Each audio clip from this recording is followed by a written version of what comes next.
Regarding NATO chief's articulation, we have seen reports on the subject. Securing energy needs of our people is understandably an overriding priority for us. We would particularly caution against any double standards on the matter. NATO ने भारत को धमकी कि हम India के ऊपर sanctions लगा सकते हैं अगर इंडिया रशिया से तेल खरीदता रहा। आज Randhir Jaiswal external affairs ministry के स्पोक्सपर्सन, उनसे यही सवाल पूछा गया कि नेटो सैंक्शंस लगाने वाला है इंडिया पर, तो उन्होंने बोला कि हम अपने कंट्री के अपने लोगों की एनर्जी डिमांड्स को जानते हैं, हम उसके साथ कॉम्प्रोमाइज नहीं कर सकते और ये बात सबको पता है। नेटो के डबल स्टैंडर्ड्स हैं, सीधे उन्होंने प्रेस कॉन्फ्रेंस में बोला नेटो हैज डबल स्टैंडर्ड्स। कि आपको पता है कि इन्होंने कहा है जो ब्रिक्स के कंट्रीज होंगे उनके ऊपर टैक्स लगाया जाएगा। इन्होंने कहा कि जो तेल ले रहे हैं रशिया से उनके ऊपर सैंक्शंस लगाए जाएंगे, और वो कंट्रीज कौन कौन है, उसमें ब्राजील है, चाइना है और भारत। लेकिन भारत की मजबूरी है इस वक्त इन कंट्रीज के साथ अलायंस करने। हिंदुस्तान की जो मिनिस्ट्री ऑफ एक्सटर्नल अफेयर्स और हिंदुस्तानी इस्टेब्लिशमेंट है, उसने तमाम मगरबी ममालिक में, अमेरिका पे, बरतानिया पे, यूरोपियन यूनियन पे, सबके ऊपर ये जोर दिया हम एक मेजर स्टेक होल्डर हैं, हम पाकिस्तान, बांग्लादेश, अफगानिस्तान के खाते में उनके इक्वल नहीं हैं, और उनकी जो ये एक डिप्लोमेटिक ब्लैकमेल है, इसने बड़ा वर्क किया है। तो नेटो का ये कहना is actually America and the European powers all getting together on one point. तो देखेंगे वो क्या होता है। Warning is one thing, applying it is another thing. और इंडिया के साथ आई थिंक ये जो foreign minister Jaishankar was quite outspoken इधर उधर, so they want to remind him कि we are still the old ruling power.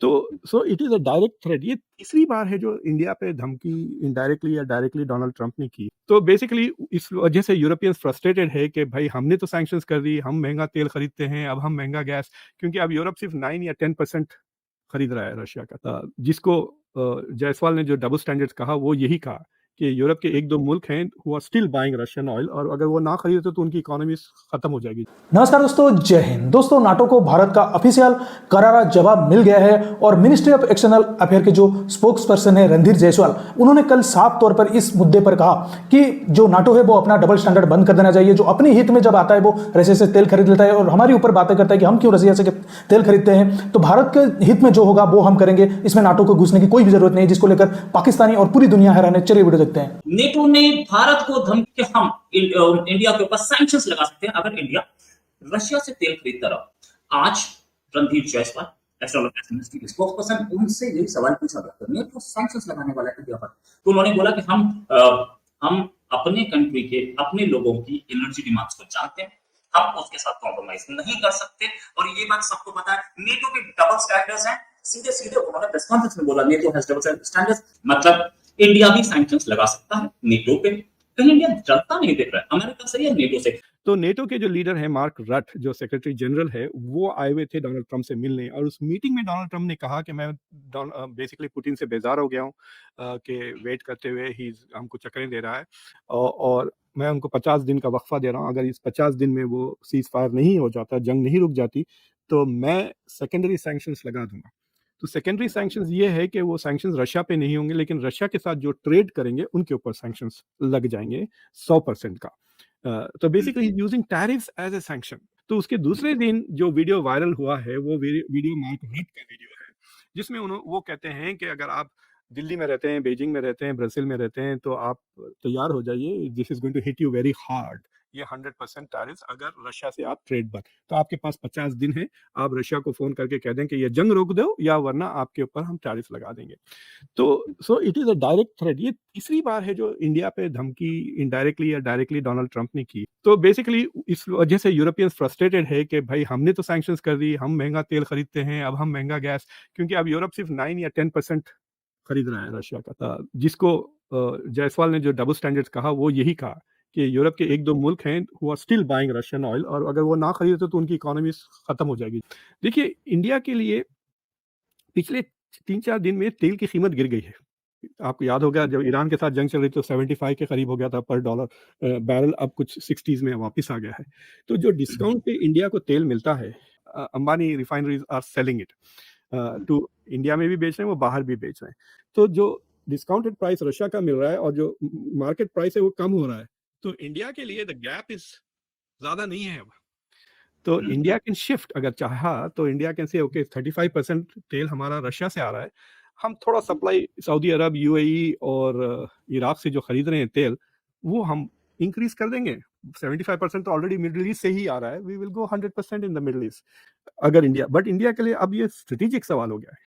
तो मतलब ये पुरानी जो दोस्ती है स्ट्रेटेजिक, यकीनन रशिया को बहुत नुकसान होगा अगर इंडिया और चाइना दोनों छोड़ दें, but if India also leaves it is still 25% of the sales, तो उनका काफ़ी नुकसान ज़रूर होगा रशिया का।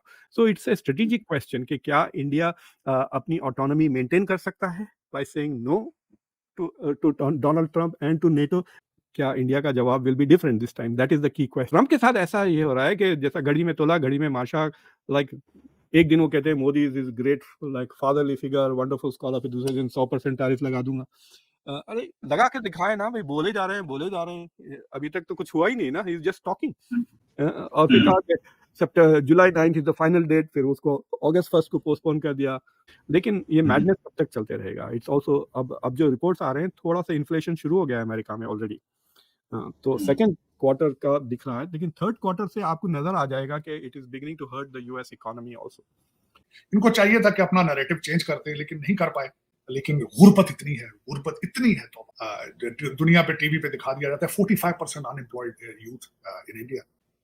अब देखें जाके तो हालत है, वहां पे टॉयलेट तक नहीं है। मेरा ख्याल है इंडिया का बहुत बड़ा एक इलाका है, बल्कि पार्टियां इलेक्शन लड़ती हैं टॉयलेट का मैंडेट बना के। आप अंदाजा लगा लें कि हम टॉयलेट बनवाएंगे, तो वो समझते हैं कि we are bigger than America. हाँ, आपकी पॉपुलेशन बहुत ज्यादा है, उसकी वजह से अल्टीमेटली आपकी इकोनॉमी भी बड़ी होगी, लेकिन पैसा है तो सिर्फ 2 लोगों के पास है, अडानी और अंबानी के पास। बाकी दुनिया मेरे जैसे पे इतना ज्यादा करना कि we have touch the sky, उससे के ऊपर सारा कुछ मेरे ख्याल में छिपा सकता है। और सुनने में आया कि इंडिया ने चीन, इंडिया, रशिया एक ट्रॉयका भी इंट्रोड्यूस कराया। आप क्या समझते हैं, इंडिया वाकई समझता है कि अमेरिका एक सीरियस प्लेयर नहीं है, उस पर एतबार नहीं किया जा सकता, और ये एक नई अप्रोच जो है वो अडॉप्ट की जा रही है कि जिसमें ये चाइना के भी करीब हों और रशिया के साथ और चाइना के साथ एक ट्रॉयका भी इंट्रोड्यूस कराया जाए? चॉइस कोई, ये तो चॉइस कोई ना। जब अमेरिका ने छोड़ दिया है तो चॉइस कोई नहीं। अभी तक उन्होंने टैरिफ की कोई बात इनके साथ नहीं की। यहाँ से लास्ट टाइम फॉरेन मिनिस्टर बगैर टैरिफ की डील के वापस चले गए। कि आपको पता है कि उन्होंने कहा है जो ब्रिक्स के कंट्रीज होंगे उनके ऊपर टैक्स लगाया जाएगा। जिस ट्राइका की बात कर रहे हैं, ट्राइका तो पहले वो मौजूद है ब्रिक्स कंट्रीज की शक्ल में। इन्होंने कहा कि जो तेल ले रहे हैं रशिया से उनके ऊपर सैंक्शंस लगाए जाए, और वो कंट्रीज कौन कौन है, उसमें ब्राजील है, चाइना है और भारत। मजबूरी है ट्राइका की कि आप सर्वाइव किस तरह करते हैं, लेकिन भारत की मजबूरी है इस वक्त इन कंट्रीज के साथ अलायंस करने। तो रिसेंट अभी भारत के लिए मुश्किलात हैं चीन साहब। ये एक इम्पॉर्टेंट चीज़ है कि भारत कभी म्यांमार पे हमला करता है या बांग्लादेश को पुश करता है, पाकिस्तान पे हमला करता है, तो एक ऐसे प्लेयर को क्या यूएन सिक्योरिटी काउंसिल में परमानेंट आना चाहिए? जारी बात है, और डिस्प्यूटेड टेरिटरी चाइना के साथ भी है, पाकिस्तान के साथ भी है, इश्यूज मौजूद हैं। सो जारी बात है, इसको बहुत सारे जो प्लेयर्स हैं वो दुनिया में, इंटरनेशनल कम्युनिटी में कहाँ एंगल से जो मुझे पहले, मैं 1947 को बड़ा दर्द से देखता था, आज भी दर्द से देखता हूँ, लेकिन 10 मई और 1947 में कोई फर्क नहीं, उतनी ही नफरत। और मैं समझता हूँ कि 2 nation theory was the right thing. हम लोग इकट्ठे रहने की सलाहियत नहीं रखते। तो नेटो का ये कहना is actually America and the European powers all getting together on one point कि इन तीनों को वार्निंग दी जाए। तो इसमें चाइना को वो क्या वार्निंग देंगे यूरोपियंस? वो सारी ट्रेड का जो डेफिसिट है वो तो यूरोपियंस के पास है, गेन तो सारा चाइना के पास है। तो देखेंगे वो क्या होता है। Warning is one thing, applying it is another thing.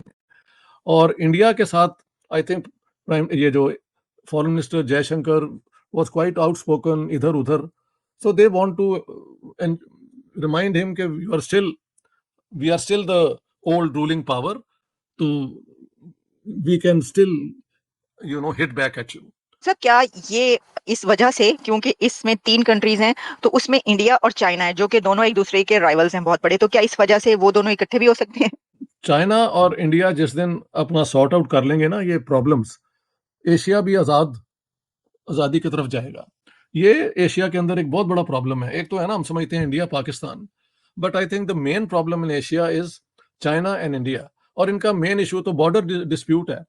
वो जिस दिन ये अग्री कर जाएंगे, इस इलाके की सियासत या दुनिया की सियासत का करैक्टर बदल सकता है। तो दोस्तों जैसा कि आपने वीडियो में देखा, पाकिस्तानियों का क्या रिएक्शन था। सभी ये कह रहे हैं कि भारत अब क्या करेगा, रशिया के साथ जाएगा या झुक जाएगा अमेरिका के प्रेशर में। तो भारत अपने हित के लिए जो होगा, वो जो बन पड़ेगा वो करेगा। रणधीर जायसवाल का कहना भी उसी की तरफ था कि ना हम पूरी तरह से अमेरिका की बात में जाएंगे और ना हम पूरी तरह से रशिया से तेल खरीदना जारी रखेंगे। और हरदीप पुरी ने भी कल, आपने अगर जियोपॉलिटिक्स को फॉलो करते होंगे तो उन्होंने भी कहा कि भारत 40 कंट्री से तेल खरीदता है, ना रशिया के साथ एक मतलब खरीदता है, रशिया से ज्यादा खरीदता है। तो हम इसको डिस्ट्रीब्यूट कर देंगे और देशों के साथ थोड़ा बहुत रशिया से कम करके, तो हमारे तरफ से जो बन पड़ेगा वो हम करेंगे। इसमें नाटो को या यूएसए को घुसने की कोई भी जरूरत नहीं है। तो दोस्तों इस वीडियो में इतना ही। वीडियो अच्छा लगा जरूर लाइक कर दीजिए, चैनल को सब्सक्राइब करके ऑर्डर जरूर दीजिए ताकि मैं लेटेस्ट वीडियोस की नोटिफिकेशन आप मिस ना कर सके। मैं रुकता हूं जल्दी मिलूंगा नई वीडियो के साथ, तब तक के लिए जय हिंद, वंदे मातरम।